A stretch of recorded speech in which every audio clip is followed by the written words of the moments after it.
Hey guys, in the previous lectures we have discussed managerial economics, need of managerial economics, application of managerial economics in business decisions by applying economic concepts such as demand, supply, market conditions, degree of competition. Today we are going to discuss consumer demand basics. Consumer demand को समझने के लिए सबसे main हमारा है consumer behaviour को समझना कि कंज्यूमर कैसे बिहेव करता है एंड उसको कैसे कंज्यूमर बिहेवियर को हम कैसे एनालाइज करेंगे, which includes consumer demand, utility, cardinal approach, TUMU total utility, marginal utility, consumer equilibrium in one commodity case, law of diminishing marginal utility, consumer equilibrium in two commodity case, law of equimarginal utility. Now our first topic is consumer behavior. consumer का behavior कैसे होता है? Unlimited, जैसा कि हम जानते हैं कि कंज्यूमर की जो कोई भी पर्सन है उसकी डिमांड्स उसकी जो वांट्स होती हैं वो हमेशा अनलिमिटेड होती हैं इन कंपेयर टू जितने उसके पास रिसोर्सेज होते हैं। तो अपने उस अनलिमिटेड वांट्स को लिमिटेड रिसोर्सेज के थ्रू कंप्लीट करना, उसको कैसे वो मैनेज करता है, how a consumer manages to allocate his limited resources to alternative uses so that he gets the maximum satisfaction, ताकि उसे सेटिस्फैक्शन मिले। जितने रुपए उसने पैसे खर्च किए हैं उसे उतनी यूटिलिटी उतनी सेटिस्फैक्शन मिल रही है या नहीं मिल रही है, उसे हम आगे पढ़ेंगे। इसके दो अप्रोचेस हैं, cardinal utility approach and ordinal utility approach. आइए हम इन दोनों का डिफरेंस समझते हैं। Cardinal utility approach, utility that can be measured in terms of money. Cardinal utility कहता है, अप्रोच कहती है हमें कि हम यूटिलिटी को, सेटिस्फैक्शन को हम मनी के टर्म्स में यूज़ कर सकते हैं कि हमें कोई कमोडिटी कंज्यूम करने पर कितने यूनिट्स की सेटिस्फैक्शन मिल रही है। मैंने जैसे चॉकलेट खाई तो मुझे चॉकलेट से 10 यूनिट्स की सेटिस्फैक्शन मिली है। ऑर्डिनल यूटिलिटी अप्रोच हमें कहती है कि utility can be expressed ordinally, for example less than और मोर देन। ऑर्डिनल यूटिलिटी कहती है कि हम सेटिस्फैक्शन को कभी भी मेजर नहीं कर सकते हैं किसी भी नंबर से। It is not quantitatively expressed. It says कि हम उसे लेस देन या मोर देन में कह सकते हैं कि I like ice cream more than the chocolate. Okay, our next topic is consumer demand. Consumer demand क्यों करता है एंड कंज्यूमर डिमांड होती क्या है? The term demand means a desire for a commodity backed by the ability and willingness to pay for it. जो consumer demand करता है वो डिज़ायर है बैक्ड बाय एबिलिटी, कि उसके वो चाहता है वो कमोडिटी को परचेज़ करना, उसके पास एबिलिटी है, उसके पास उतनी परचेजिंग पावर है कि वो उसे परचेज़ कर सकता है और वो उस कमोडिटी के लिए उतना प्राइस पे करने के लिए तैयार है। This is called consumer demand. एक के बिना अगर एबिलिटी है, उसके पास परचेजिंग पावर है लेकिन वो पे नहीं करना चाहता तो वो डिमांड नहीं बोलेंगे हम उसे।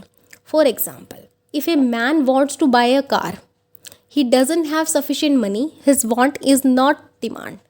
अगर मैं एक पर्सन कार परचेज़ करना चाहता है, उसके पास सफिशिएंट मनी नहीं है जितने की वो कार आएगी, his want is not demand. उसकी जो वॉन्ट है वो डिमांड नहीं है। Our next topic is utility. Bookish language में हम जैसे पढ़ें तो want satisfying power of a commodity. Utility को हम ये बोलते हैं कि हम अगर कोई भी कमोडिटी, कोई गुड्स या सर्विसेज हम कंज्यूम करते हैं तो हमें वो कितनी सेटिस्फैक्शन दे रही है, उसे हम यूटिलिटी बोलते हैं। हम यूटिलिटी के कुछ फीचर्स देखेंगे। Utility is not equal to usefulness. For example, utility ज़रूरी नहीं है जिस चीज़ से हमें सेटिस्फैक्शन मिल रही हो वो चीज़ हमारे लिए यूज़फुल भी हो। जैसे एक एडिक्टेड स्मोकर होता है, अगर वो सिगरेट कंज्यूम कर रहा है, उसको वो सेटिस्फैक्शन तो दे रही है, प्लेजर तो दे रही है, लेकिन वो उसके लिए यूज़फुल नहीं है, वो उसके लिए हेल्थ के लिए इंजूरियस है। सेकेंड, यूटिलिटी इज सब्जेक्टिव और related. Next, depends person to person. Utility depends करती है पर्सन टू पर्सन। एक पर्सन को कोई चीज़ बहुत ज़्यादा सेटिस्फेक्शन देती है, लेकिन वही चीज़ दूसरे पर्सन को सेटिस्फेक्शन नहीं भी देती।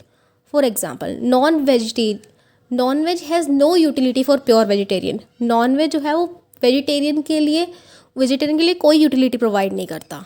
फॉर एग्जाम्पल, एक स्टूडियस स्टूडेंट है, कोई पढ़ने वाला इंटेलिजेंट बच्चा है, वो रात को एक अगर उसका टारगेट डेली का कंप्लीट हो रहा है, अगर उसने 2 अपने टॉपिक्स कंप्लीट कर दिए, उसका टारगेट कंप्लीट हो गया, तो उसको उतनी सेटिस्फेक्शन मिलेगी, जबकि ये चीज़ अप्लाई नहीं होती हर स्टूडेंट पे। Commodity need not have same utility for same consumer, different points of time, at different levels of consumption and for different moods of a consumer. Commodity जो है ज़रूरी नहीं है कि वो सेम यूटिलिटी दे सेम कंज्यूमर को, same he commodity different points of time पे। एक टाइम पे मुझे चाय पसंद भी है, टी, लेकिन एक टाइम पे नहीं पसंद। कमोडिटी सेम है, लेकिन अलग अलग टाइम पे ले रही हूँ, तो वो सेम यूटिलिटी नहीं दे रही, मुझे सेम सेटिस्फैक्शन नहीं दे रही। Our next topic is total utility and marginal utility. We can also say them TU and MU. Let us see the definition. Total utility refers to the sum total of utility derived from consumption of all units of a commodity.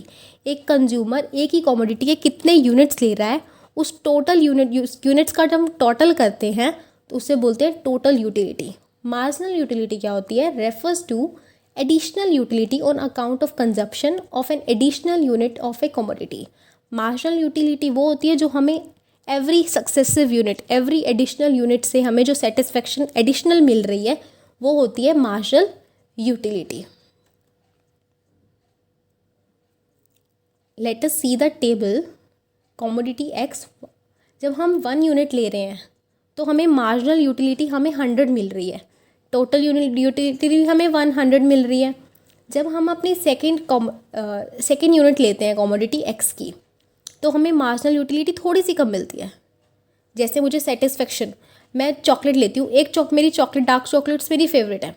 जब मैं first chocolate खाती हूँ तो मुझे 100 units की utility मिलती है, utils की। जब मैं सेकेंड चॉकलेट खाऊंगी तो मेरी जो सेटिस्फेक्शन है वो कम हो जाएगी in compare to first time. 100 to 90 हो गई।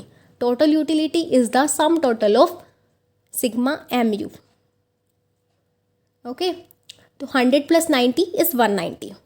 जब मैं थर्ड यूनिट उसी कॉमोडिटी की लेती हूँ, थर्ड यूनिट चॉकलेट की लेती हूँ, तो मेरी जो मार्जिनल यूटिलिटी है, एडिशनल यूटिलिटी, मुझे और कम मिलेगी, 80 यूटिल्स।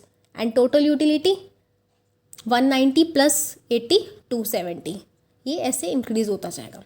MUX, अब हमें अगर MUX निकालना हो TUX से, हमें मार्जिनल यूटिलिटी निकालनी हो टोटल यूटिलिटी से, तो उसका फॉर्मूला हम ऐसे भी यूज़ कर सकते हैं, total TUN - 1। Okay, and if हमें MU से TU निकालना हो तो हम सिग्मा MU की सारी यूनिट्स का टोटल कर देंगे, तो वो होता है TU। This shows law of diminishing marginal utility applies on it, कि जैसे जैसे मैं अपनी कोई भी यूनिट की कंजप्शन बढ़ाती जाऊंगी, उसकी यूनिट्स इंक्रीज़ करती जाऊंगी, मेरी मार्जिनल यूटिलिटी कम होती जाएगी। फॉर एग्जांपल, हम जैसे घूमने जाते हैं, हम कोई ना कोई ट्रैवल करते हैं, टूर करते हैं, हम जब फर्स्ट टाइम उस जगह को विज़िट करते हैं तो हमें फ़र्स्ट टाइम वहाँ पे जितनी सेटिस्फेक्शन मिलती है, हमें सेकेंड टाइम वो सेटिस्फेक्शन नहीं मिलती, उतनी नहीं मिलती।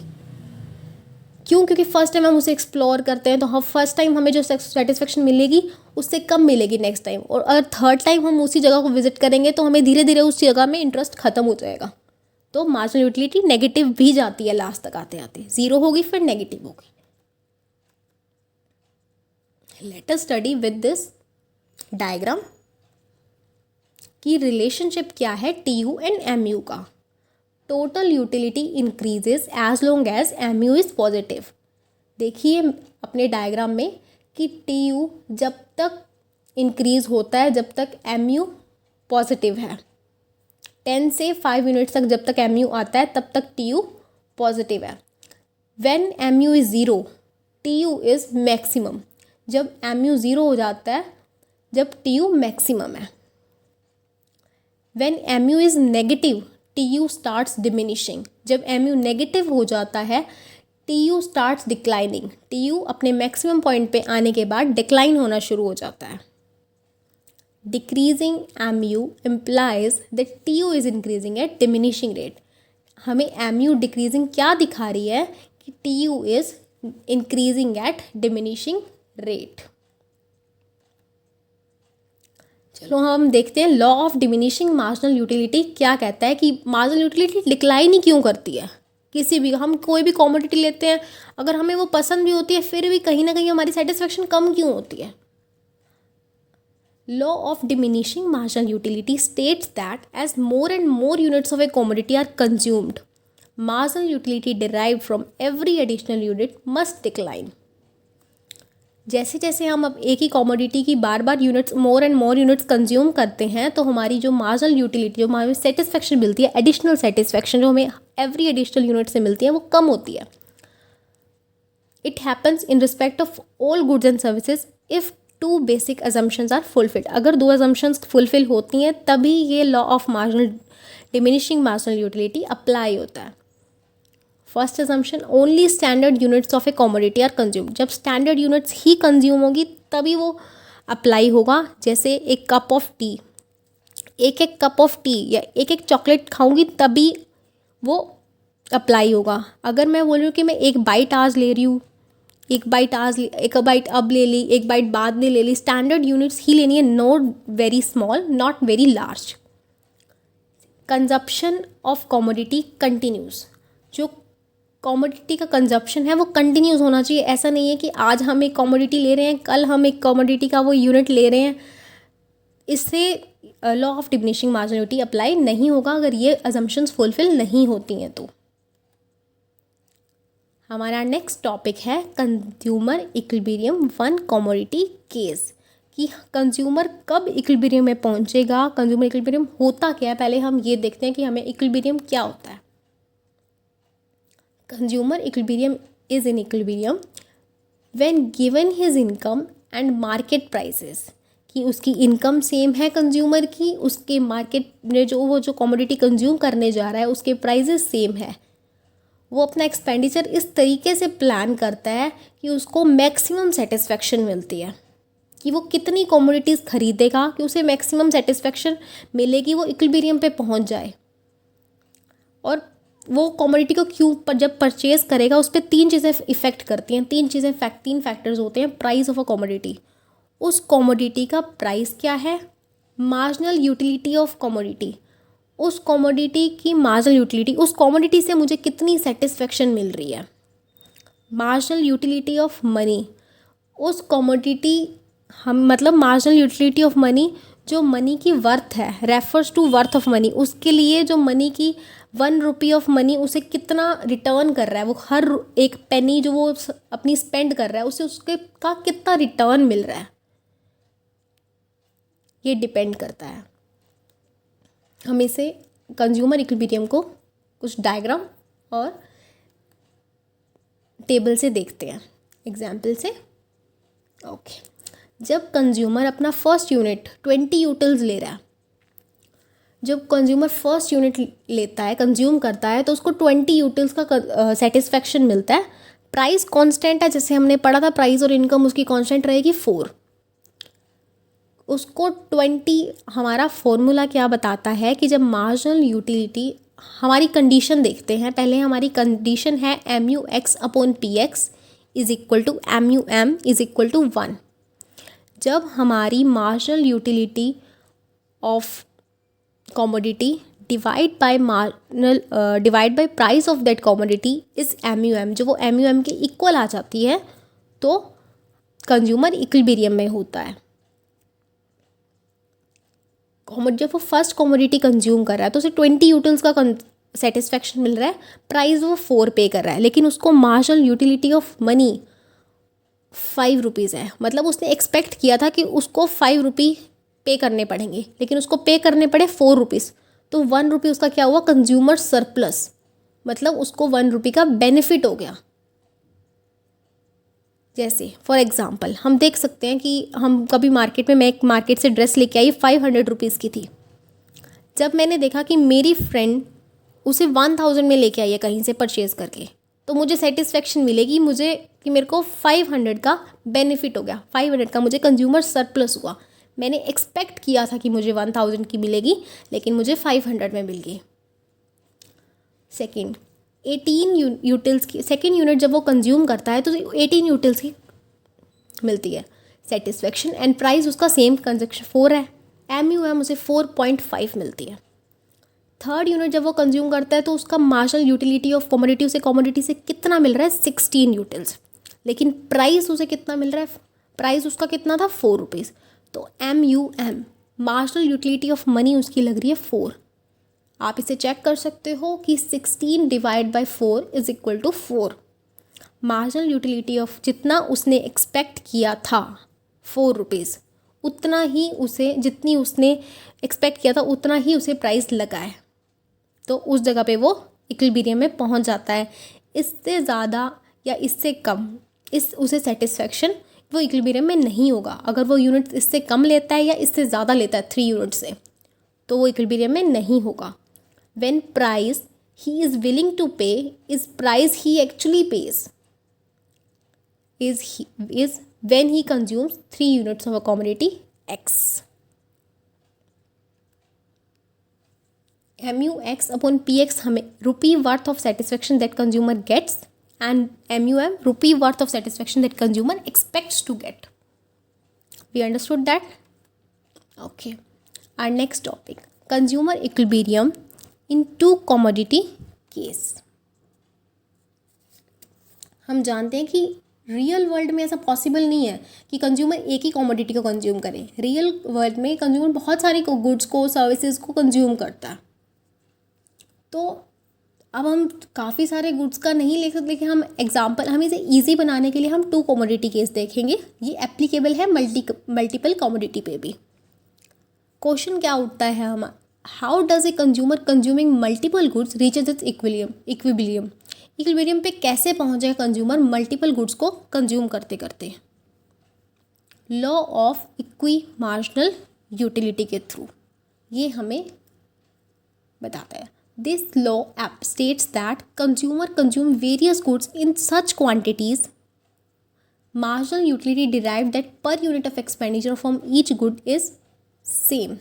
कि हमें जो मार्जिनल यूटिलिटी, अगर वो different type of commodities consume कर रहा है तो मार्जिनल यूटिलिटी जो डिराइव हो रही है, उसको जो एडिशनल सेटिस्फेक्शन मिल रही है वो सेम है या नहीं है। एक यूनिट पे उसको सेम मिलनी चाहिए दोनों कमोडिटीज़ से। तो हमें ऐसा कुछ कॉम्बिनेशन बनाना है। तो MUX अपॉन इस इक्विलिब्रियम को पाने के लिए हमारी कंडीशन क्या है, MUX upon PX is equal to MUY upon PY is equal to MUM। हम इसे टेबल के थ्रू देखते हैं। यूनिट्स ऑफ कमोडिटी, जब वो फर्स्ट यूनिट अपनी कंज्यूम कर रहा है तो मार्जिनल यूटिलिटी ऑफ X है 25, मार्जिनल यूटिलिटी ऑफ Y है 30। मतलब उसको फर्स्ट यूनिट से 25 यूनिट्स X से मिल रही हैं यूटिल्स, और Y कमोडिटी कंज्यूम करने पे उसे 30 यूटिल्स मिल रही हैं। ओके, अब यहाँ पे तो कंडीशन फुलफिल नहीं हो रही है। क्यों? MUX अपॉन MUY भी मैं लिख सकती हूँ 25/30। PX और PY हमने एज्यूम कर रखा है कि 1 है, तो MUX upon MUY should be 1 ताकि हमारी ये कंडीशन फुलफिल हो सके। जब वो second units of commodity consume करता है तो MUX से उसे X कमोडिटी से 20 यूटिल्स मिल रहे हैं सेटिस्फेक्शन, और Y कमोडिटी से 26 यूटिल्स मिल रहे हैं। तो यहाँ भी कंडीशन फुलफिल नहीं हो रही। 20/26 is not equal to 1। Then he continues his consumption. जब वो अपनी थर्ड यूनिट कंज्यूम करता है कंज्यूमर 15, तो उसे 15 यूटिल्स मिल रहे हैं MUX से भी एंड Y से भी। तो यहाँ उसकी कंडीशन फुलफिल हो रही है। MUX upon MUY is equal to MUM। MUX upon में MUY is equal to PX upon में PY is equal to MUM, यहाँ उसकी इक्वल है। Marginal utility of money always same रहती है, ऑलवेज कांस्टेंट रहती है। ये हमारी अजम्पशन थी दोनों केसेस में, मार्जिनल यूटिलिटी और उसकी, क्योंकि मनी की वर्थ अगर चेंज हो जाएगी तो ये वाला लॉ एप्लीकेबल ही नहीं होगा। Okay, our topic is completed for today. Now in the next class we will discuss ordinal approach में हम देखेंगे कि IC analysis, indifference curve analysis कैसे होता है। नेक्स्ट प्रीवियस लेक्चर्स में